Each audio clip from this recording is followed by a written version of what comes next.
What would you do if you were jumped by God?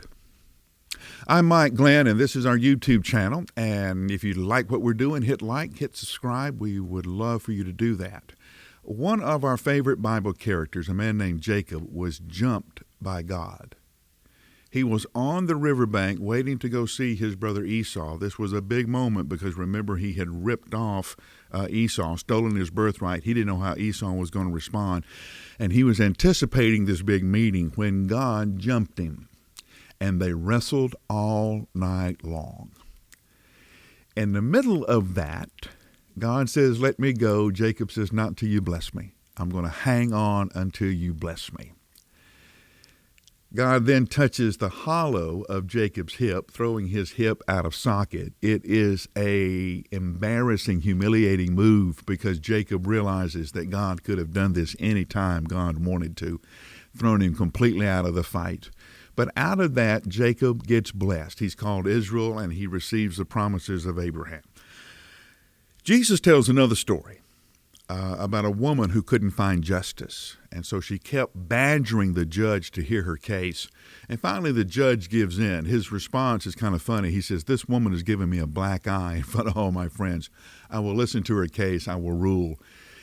Jesus tells us that he told that story so his disciples would learn to pray and not give up. How hard do you pray? How long do you pray? How long is much prayer? A father brought a sick son to the disciples. The disciples couldn't heal the son, and when Jesus finally got back, he heals the son. The disciples ask him how he was able to do this.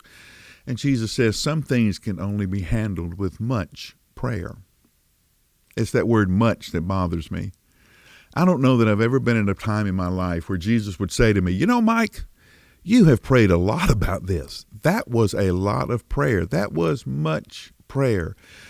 This thing of much prayer, remember, is coming from someone who prayed all night long on several occasions, and the night of Gethsemane, he prayed until he sweated blood. That's a different level of prayer. That's what Jesus is talking about. Most of us will pray once, we'll pray twice, we'll pray 3 times. We'll ask for it. Jesus, give me this. And if it doesn't happen, we'll assume it wasn't God's will and we'll move on. Most of us do not pray nearly hard enough.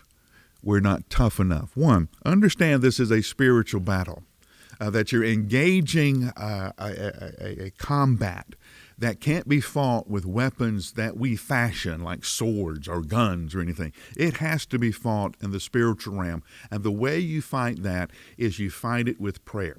The thing of prayer is not so much to get God on your side, but to allow the Spirit to work so that you are fashioned so that you are completely on God's side. And the reason the prayer takes this so long is the work has to happen in you. He has to continue to fashion and shape your heart so that you want what he wants. He has to bring healing to your desires. That's when your prayers are answered, when you pray in the Spirit, when you pray with your heart desiring what the heart of God. Carlisle Marney, a preacher of the last generation, said, "God can fix your wanter." And let's be honest, many of us want wrong things. And if you've lived as long as I have, you've lived long enough to thank God for those times that he didn't answer the prayer that you prayed. "Here's what I want, Lord," thinking it would have been the best thing for me. "Give me this. It's really, really what I want. It's what I need." And he didn't. And he didn't because as a loving father, he will not give you anything that hurts you. And sometimes that answer is no. But you pray. You pray and you pray and you talk to God about it at ever deeper levels until your heart is changed into his heart and you want what he wants. That's when your prayers are answered.